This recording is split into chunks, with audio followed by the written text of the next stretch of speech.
नमस्कार। सत्य हिंदी के फिल्म समीक्षा शो में आपका स्वागत। मैं हूं प्रकाश हिंदुस्तानी। आज काजोल की फिल्म मां की चर्चा। इस फिल्म को लेकर बहुत सारी बातें कही जा रही थी।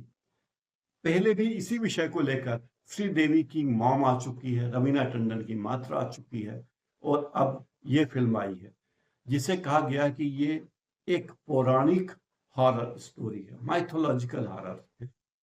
तो माइथोलॉजिकल हॉरर फिल्म कही जा रही है, लेकिन इसमें माइथोलॉजी की कोई कहानी नहीं है। केवल काली माँ की तस्वीर की मूर्ति के आगे नाचना गाना और जुबान निकालकर डांस करना, अ, गुलाल उड़ाना, जीवान दिखाना, ये सब कोई माइथोलॉजिकल फिल्म नहीं हो जाती इससे। इस फिल्म को कहा गया कि हॉरर फिल्म है, तो खाली रात का सन्नाटा, जंगल, खंडहर, चीख, इससे कोई कोई भी फिल्म हॉरर फिल्म हो जाती है तो फिर मैं कह नहीं सकता। लेकिन इससे अच्छी तो हमारी रामसे ब्रदर्स की पुरानी फिल्में होती थी। रात का दरवाजा, दरवाजे की आवाज, बंद गली, भूथामठ खंडहर, खंडहर की शैतानी आत्मा, इस तरह की फिल्में वो बनाते थे। ये फिल्म वैसी ही है, उसी कड़ी की है, लेकिन उस क्वालिटी की फिल्म नहीं है। यह फिल्म देखना एक हिसाब से वक्त की बर्बादी है। पूरी की पूरी फिल्म इस तरह बनाई गई है जिसकी कहानी प्रिडिक्टेबल है। आप समझ सकते हैं कि अगले कुछ क्षणों में क्या होने वाला है। अगर पूरी फिल्म में यही बात हो तो आपको फिल्म देखने का कोई रोमांच रहेगा ही नहीं। इतनी सी बात को समझ नहीं पाए अजय देवगन और काजोल। हालांकि ये फिल्म काजोल को वापस पर्दे पर लाने की कोशिश कही जा सकती है, लेकिन काजोल ने जो अभिनय किया है वो उनकी प्रतिभा के अनुकूल नहीं है और फिल्म की कहानी कहीं से भी दर्शकों को बांधे रखने में कामयाब नहीं होती। रोनित रॉय, इंद्रनील सेनगुप्ता, केरिन वर्मा और विभा रानी भी इसमें है। विभा रानी की भूमिका काफी बड़ी है, लेकिन इनमें से जब एक्टिंग की बात आती है तो लगता है कि इनकी एक्टिंग औसत से अधिक नहीं है, कोई भी एक्स्ट्रा ऑर्डिनरी नहीं है। काजोल को देखकर ये लगता है कि काजोल की फिल्म है तो इसको देखने में मजा आएगा, लेकिन ऐसा कुछ भी होता नहीं है। दर्शकों को जो उम्मीद थी वो इस फिल्म में पूरी नहीं होती। हर इस तरह की फिल्में होती है जिसमें शैतान होता है, दुर्गा माँ या काली माँ की छवि होती है, शैतानी आत्मा अ, लोगों को तंग करती है। इस फिल्म में भी यही है। एक शैतानी आत्मा है। रजस्वला होते ही नई नई किशोरियों के साथ संभोग करके जो लोग अपनी संतान को आगे बढ़ाने की कल्पना रखता है, वो ऐसा शैतान है। लेकिन ये शैतान ऐसा जिसमें असीमित शक्तियां हैं, लेकिन वो सरपंच भी बना हुआ है, जमीनों के प्रॉपर्टी की डीलिंग भी करता है, कमीशन खोरी भी करता है। भाई शैतान, जब तुम में इतना पावर है तो तुम काहे को ये सरपंचगिरी कर रहे हो और प्रॉपर्टी की डीलिंग कर रहे हो, कमीशन खोरी कर रहे हो। शैतान का धंधा करो ना ठीक से, पूरे प्रोफेशनल तरीके से। लेकिन फिल्म में ऐसा भी नहीं है। फिल्म में ये मुझे लगता है कि आजकल जिस तरह बेटी बचाओ अभियान चल रहा है, तो ये काजोल का बेटी बचाओ अभियान का फिल्म है। उसी तरह की कहानी है। एक माँ अपनी बेटी को बचाने के लिए किस हद तक जा सकती है, यही कहानी। लेकिन माँ की अक्ल देखिए, वो बेटी को ढूंढने जंगल में जा रही, खंडहर में जा रही और खाली एक टार्च लेकर जा रही। उसके पास कोई हथियार नहीं। वो घने जंगलों में से कोलकाता जा रही है अपनी बेटी को लेकर, लेकिन उसके पास कोई हथियार नहीं। केवल माँ और बेटी है और कार है और चले जा रहे हैं।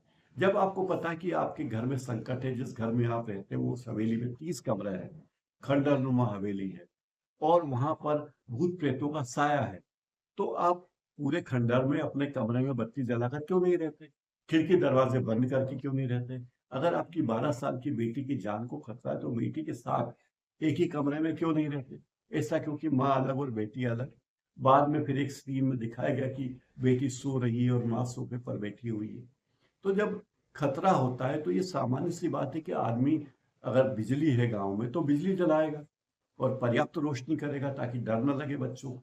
लेकिन इतनी छोटी छोटी सी बातें भी इस फिल्म में अ, नहीं ध्यान दिया गया इन बातों का भी, तो मुझे लगता है कि फिल्म बहुत ही हास्यास्पद हो जाती है। सवाल यह है कि आप माइथोलॉजिकल फिल्म के नाम पर लोगों को कुछ भी परोसने की आजादी आपको नहीं है। दर्शक इतने बेवकूफ नहीं है।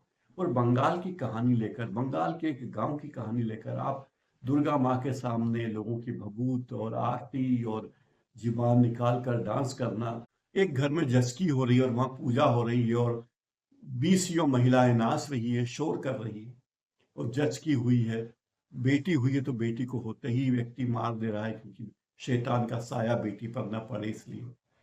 फिर काजोल की बेटी होती तो उनके पति कहते हैं कि अपने पिता को कहते हैं कि बेटी नहीं बेटा हुआ है, और वो 12 साल में एक बार भी अपनी बेटी को दादा से मिलाने नहीं ले जाते। दादा भी ये नहीं कहता कि भाई आपकी बेटी, आपका, आपने कहा था मेरा बेटा हुआ तो बेटा कहाँ है, यानी अपने पोते से मिलने की उसकी कोई इच्छा नहीं। तो ऐसी बहुत सारे घालमेल इस फिल्म में है। फिल्म में कहानी नाम की कोई चीज है नहीं, जो भी कहानी बनाई गई है वो प्रिडिक्टेबल है, अभिनय साधारण है, निर्देशन अति साधारण है, और यह फिल्म देखते हुए कहीं भी आपको नहीं लगता कि आप कोई हॉरर देख रहे हैं या कॉमेडी देख रहे हैं या माइथोलॉजिकल फिल्म देख रहे हैं। इसमें जो फिल्में कहानी बनाई गई है वो न तो मनोरंजन करती है और ना कोई किसी तरह का कोई ज्ञान बढ़ाती है या सूचना देती है। और मुझे अब तक ही समझ नहीं आया कि लोग ऐसी फिल्में क्यों बनाते हैं।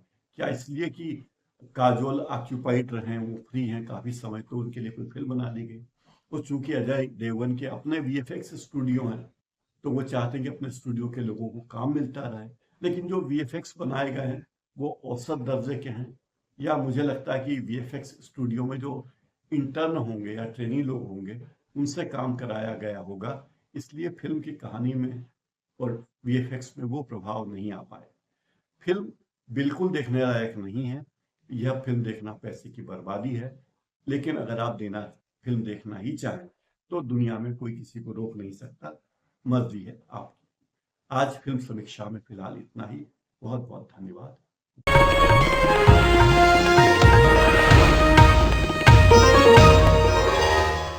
Copyright disclaimer under Section 107 of the Copyright Act 1976. Allowance is made for fair use for purposes such as criticism, comment, news reporting, scholarship, and research. Fair use is a use permitted by copyright statute that might otherwise be infringing.